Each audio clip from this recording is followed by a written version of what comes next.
Neopian lore, what we got in store. Talking about the things that we love and adore. We're all over 20, right? We stay indoors and play this game. And love this game.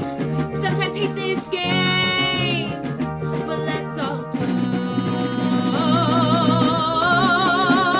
talk about Neopian lore. Yeah! Woohoo! Welcome to episode 20 of Neopian Lore, where we're going to cover the journey to the Lost Isle. This was a plot from 2007 and follows a group of adventurers hoping to find a mysterious island of legend. Initially, I thought this story was referencing Indiana Jones, but it actually was inspired by the novel The Lost World by Sherlock Holmes author Sir Arthur Conan Doyle. Our Neopian protagonist, Roxton A. Colchester III, is a reference to Sir Arthur's character, Lord John Roxton. This story is about an expedition to a plateau in the Amazon basin where prehistoric animals are still alive. I won't spoil any more, but it aligns quite nicely with the plotline you're about to hear. While Journey to the Lost Isle was a smaller plot, it still had it all. A comic, a companion journal, puzzles, complimentary games, and of course, a Battle Dome section. I'll try to be as accurate as possible and attempt to pronounce all names correctly, but keep in mind, this world is fictional and this is all just for fun. I'm your host, Krista Poyman. Now let's cozy up to some nostalgia. Push the waves, push them back, push the monsters away.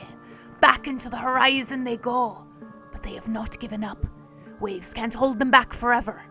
Question is, I wonder, mind runs through the possibilities.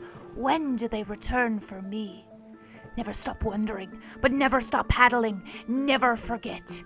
It's maddening. This is an excerpt from Mad Tongue Murphy's journal, a sailor who described an island filled with beauties and horrors. Spoiler alert. Well, technically, theory alert. I'm convinced the island in this plot is an uninhabited part of Lutari Island. The island was never given an official name, but what we do know about it is that it's constantly moving, has wild weather patterns, and is covered in a jungle. To compare, the description of Lutari Island is as follows. A mysterious island floats around the oceans of Neopia. It's never in the same place twice, which makes it quite difficult to track, and all the more intriguing. The mysterious island of Lutari is currently being pummeled by an unusually large storm. Between the whirlpools, waterspouts, and lightning, it has been advised that no Neopets are allowed to visit its shores. Even the sea life seems to be staying away. To refresh on Lutari Island, it was only available to users who paid for Neopets Mobile. There were some games, it had its own banking system, a training school, healing pool, and Bog of Charity, a moist version of the money tree. But the main appeal were the native Neopets Lutaris and their unique designs. Lutari Island was sadly retired in 2010, but there has been talk throughout the years of doing a plot or event for its return. Currently, when you click on Lutari Island on the Neopian map, it directs to a 404 error page. There is also a mysterious whirlpool covering a neighbor island. Interesting.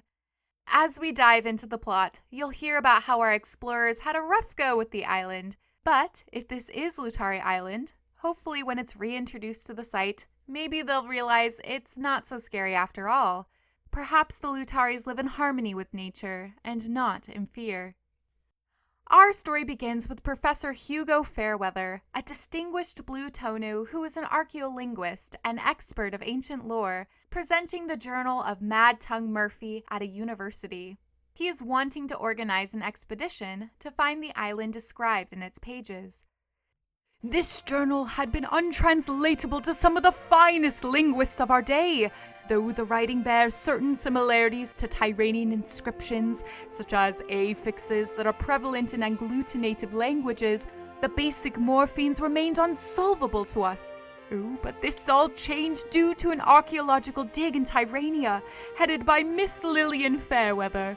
Her team discovered an ancient tablet with 2 identical passages, one written in the Tyranian language we know now, and one in the ancient language of the journal. In addition to its own vast historical significance, this tablet has provided us with the key to decrypting the journal's mysteries. The journal spoke of a mystical island that no Neopian has ever seen before. The other members of academia aren't so impressed. Oh no, not this stupid island again. You mean the hoax of the century? Oh, stop dabbling with myths, old coot. It's starting to get to your head. Professor Fairweather stumbles over his words. Yes, well, with some careful analysis of the syntax, I believe we could discover the location of this place. An island such as the one spoken of in here could be the finest of the century.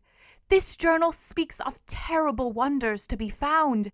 This island could be a veritable treasure trove of historical artifacts and scientific phenomenon. There are more heckles from the audience, but someone butts in with, I'll go. If there's an inch of Neopia I haven't explored, then I want to be there. This is none other than the suave Roxton A. Colchester III, a 24-year-old brown Lutari with an adventurer attire reminiscent from the 1940s. Included are the classic pencil mustache, saddlebag, and an Indiana Jones-style hat. And yes, I do imagine him talking with a transatlantic accent. With a handshake between Roxton and the professor, the adventure is set. The two are accompanied by Werther, a yellow Jub-Jub assistant, and Lillian, a red Exqueetuck archaeologist who is also the professor's daughter.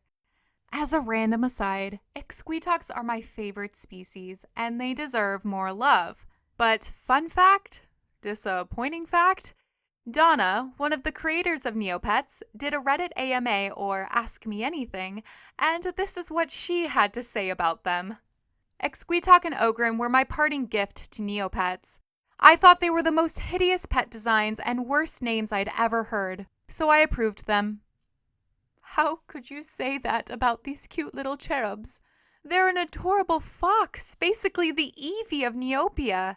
Yes, their converted design has that horrible paw that is never allowed to be placed down, but the original design is perfection. Anyways, our group of explorers make their way to the docks to find a sailor willing to take them to the island. As they enter the public house, you can see characters from other plots in the background. Garen and Jaques from The Curse of Maraqua, Lene from Saya Drake's Gaze, and Bruno from The Tale of Woe. But all the sailors are nervous about the voyage, as Mad Tongue Murphy notoriously went crazy after he left the Cursed Island. All sailors refuse, except one, Captain Jenthro Rorik, though only due to the hefty compensation. The Blue Ogren says, "Meet me by the SS Primella at sunrise tomorrow. Don't be late." The professor is in high spirits the next morning. Good morning, good morning. Oh my, what a splendid ship. Fine day for sailing, isn't it? But Captain Rorik is not so sure. I wouldn't speak so soon, Professor. Red sky in the morning. Sailor's warning. On board, Roxton tries to flirt with Lillian, raising his eyebrows seductively with a cheeky smile. Missing the mainland already? In which Lillian responds, "Oh, never! What good is staying at home if there's nothing to discover? Father will be so pleased when he finds the island. He's been dreaming of it all his life. Can you imagine the plant life alone? I've seen drawings in the journal that indicate the possible existence of a relative to the Chrysophilum Menusa." Ugh, she's a nerd. I love her. But her geek out gets interrupted, for Werther the assistant is moving some boxes and trips over a barrel. It breaks and reveals a stowaway. This is Scrap, a young Norbu, though he has an explanation for his presence. "Terribly sorry I couldn't pay for passage on your fine little boat here, but I had to get away. Got framed for a crime I didn't do." Oh no, he did the unthinkable. No, not sneaking on the ship, but calling Rorik's ship a boat. "I'll have you thrown in the brig until we reach mainland again, boy." Roxton decides to take responsibility for Scrap, and Rorik agrees as long as he earns his keep. Now stop your grovelling and get back to work. I have a feeling this wind will pick up. And here we have the first puzzle. Scrap was tasked to clean and organize the deck. Players had to fit a collection of items with different dimensions within a 4x4, 5x5, and 6x6 grid, proving Scrap was a wonderful addition to the team. The deck is looking fabulous, but as predicted, the wind does pick up, a storm lasting 3 days. Captain Rorik assures the crew they've remained on course. The seas are too turbulent, though, and the ship crashes into a wall of rocks. The hull is breached, and they all must abandon ship! They are thrown around the seas until they wash up on an island. And Professor Fairweather is over the moon, for before him is his life's work. I knew it! I knew it! Madman, they called me. Stop wasting away your life in chasing myths, they told me. Oh, if only those close-minded dullards at the university could see this now! Oh, to think they willingly chose to be blind to all this! Believe it or not, Captain Rorik feels the complete opposite and is peeved due to the state of his ship. He stays behind along with Scrap to fix it since he believes the ship should take priority over the supposed treasure, while the rest start their journey on the island. Foreshadowing. Rurik has the right idea here and has every right to be mad. The adventurers arrive on the island after the ship was destroyed and are just like, okay, bye. How do you think you all will get home? Who's to say at the first sign of trouble, he won't just leave your sorry butts? Goodness, fictional characters, think ahead and be more compassionate. The explorers tread into the jungle, and Lillian is in awe of all the flora and fauna. She picks a fruit she's never seen before, but attached to it is a large insect with oozing pincers. It looks like it's about to attack the party, but instead, behind them is an equally large insect. Huh, that's weird. Kind of looks like the pet lady blurg. The two gigantic insects battle it out, giving the explorers a timely exit. Roxton is terrified, yet the professor, his daughter, and assistant are elated. Incredible! Astonishing! Can you imagine what the existence of these creatures could mean? We must discover more about them. They run off while Roxton exclaims, "Oh sure, let's run up to these giant monsters and say hello. Never mind that one of them almost ate you. They're still probably in the mood for a friendly chat." Roxton catches up with the science trio, who are now cozying up to a giant mutix, a caterpillar-like P3, who's acting more like a dog than a bug with wet sloppy kisses.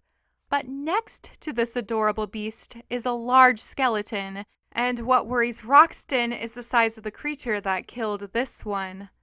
The explorers carry on, Roxton staying wary while Lillian and Professor Fairweather gush over the scientific discoveries. Roxton takes the opportunity to hit on Lillian again. Perhaps a flower for the lady, then? Which she's completely oblivious to and instead is fascinated by the new species. Again, I just love her. They reach a shimmering silver temple, one described in the journal. And wouldn't you know, it was puzzle time. The solution was exactly like the game Time Tunnel. Users rotated different layers of the wheel covered in symbols. Colors at the top would indicate what was correct about the combo you put in. Green meant a symbol was in the correct spot. Yellow meant you had the right symbol but not in the correct placement. And gray meant the symbol and placement were entirely incorrect. If a puzzle was not completed within so many tries, it would be reset. There were 3 levels, first starting with 4 layers and concluding with 6. Looks like you've done it. With a soft hiss, the door slides open and allows you to enter. Inside the temple, the explorers find sketches of the island's beasts, and they discover all the creatures they have been seeing are enlarged versions of pets. It's never explained why this is the case, but we can look at the Earth's own history to have a potential explanation. In prehistoric times, insects and arthropods were much larger. Not as ginormous as the P3s in this plot, but still pretty big. Dragonflies' wingspans were over 2 feet, millipedes were 9 feet long, Sea scorpions 8 feet? As a bug lover, I love this. But sadly, I couldn't find any records of a giant bumblebee. The working theory behind the gigantism was that millions of years ago, the air surrounding our planet was warmer, moister, and contained more oxygen. 31 to 35% oxygen compared to around 21% today. The reason this is important is insects don't have lungs. Instead, they have openings along their bodies called spiracles that connect to tissue which need oxygen. When dinosaurs evolved the ability to fly, turning into modern birds, they put a cap on insect size through predation and competition. Still, rainforests house some of the largest insects on the planet due to warm, moist climates lending to year-long food supplies. Going back to the tower, our explorers find a clutch of eggs, and likely if there's eggs, a mother is not too far away. Suddenly, a spiked foot crashes in front of them. A moach, a prey mantis-like P3, chases them out of the temple and back into the jungle. They cross a gorge by using a bridge made from a fallen tree, but it breaks, Lillian nearly falling to her death. In the last second, Roxton grabs her hand and pulls her to safety, though they are now separated from Professor Fairweather and Werther. However, the moach comes behind them, grabbing the pair with its spiky pincers. Roxton stabs it with his blade, and the moach releases them, falling into the gorge. This giant moach was a mother and was simply protecting her eggs. I can't help but feel sorry for her. And no remorse from Lillian, especially since it's a rare species. I know the moach was trying to kill them, but I'm a bit ashamed of her. She's a scientist, for goodness sake. Regardless, the duo continue through the jungle and come across an oasis for the pets. But the P3s aren't happy about the trespassers. During different points of the plot, users could head to the battle dome to fight these enlarged insects, either one at a time or a horde of them. This plot was a lot kinder than previous ones, with the toughest challenger having an HP of 235. Shifting focus to the professor and Werther, they find their way back to the ship, now pretty disillusioned by the island. Captain Rorik agrees. There's something not right about this place. As a sailor, I swear by the stars, and I can tell they've shifted since last night. This accursed island is moving. Professor Fairweather explains to Rorik and Scrap about the large creatures on the island, and the captain responds, There's not enough treasure in the world to tempt me into gambling my life away on an isle of monsters, unarmed and helpless as we are. We're taking off as soon as the Promella's ready to set sail. Which means if Lillian and Roxton don't return in time, they'll be left behind. The last puzzle users had to solve was a maze meant to find all the items required to fix up the ship. Each user had a unique path, and utilizing symbols, they could find the parts. Once all the pieces were found, you got celebratory text. Good job! The ship now looks seaworthy enough for a voyage home. Better hurry and get on board. You want to escape this place before those pets get you. However, 2 members are still missing. To stall time, Scrap steals the ship's rudder axle. And here come Lillian and Roxton, as well as the giant pets. They race to the ship, the insects in hot pursuit. One attacks the captain, and Scrap saves his life. Another P3 corners Lillian and her father, but Roxton gets to a high point and pushes down a boulder, crushing the insect. The exploration team quickly board the ship, and in the heat of the moment, Lillian and Roxton lock eyes. Ooh! Rorik's hard demeanor softens, and he asks Scrap to stay and work on his ship with him. Scrap agrees. Even after the chaos, Professor Fairweather is sad to leave, but Roxton points out, As excited as I would be for another adventure here, I'm afraid folks back home might not believe you still, Professor. After all, we've brought back no proof. Except Lillian did snag that native fruit from the island. And according to Lillian's Neopedia page, the scientific community has offered to investigate the evidence that the Fairweathers brought back. The Fairweathers and their scientific team are currently trying to put together another expedition to the island. Even if they do wish to return, a characteristic of the island is that it moves and has turbulent weather, so it will be another difficult journey. While we are coming to the conclusion, I did want to talk about Werther the Jub assistant real quick. I feel he was wasted potential. There were a few panels where there was a close-up on him, making me think he was a spy for another research team or hoping to scalp information for himself, but that never came to be. I know in real life, most of our interactions are small and not consequential, but Werther's only contribution to this story was tripping on a barrel to reveal scrap. Werther did make an appearance during the Return of Sloth plot as the scientist who learned about the properties of krellidite, a mineral Dr. Sloth weaponized. So it is very cute he worked his way up from an assistant to head scientist. This was not Roxton's final appearance. He has another plot called Atlas of the Ancients and was a key player in the short-lived word puzzle app Legends of Letters. My hope is someday Roxton teams up with Jake the Explorer. He was the mascot of the Neopets cereal, Islandberry Crunch. Yeah, they have their own cereal. And now Neopets is partnered with G Fuel? What is this timeline? For our other explorers, Scrap got his own game, Stowaway Sting, and Professor Fairweather can be seen as part of the Seekers faction for the Battle of the Obelisk. And Rorik appeared during the 2020 Charity Corner to help supply Descardia with some resources. Will we ever return to the island? Granted, do we want to? As Mad Tongue Murphy wrote in his journal, "This island, with all its wonders and beauty, is nothing more than a dream that has become a nightmare. I have not eaten or slept for days, and I cower at every unknown shadow. Too fearful to leave, I would have huddled inside my shelter forever if I had the choice, but the necessity of food finally forced me out.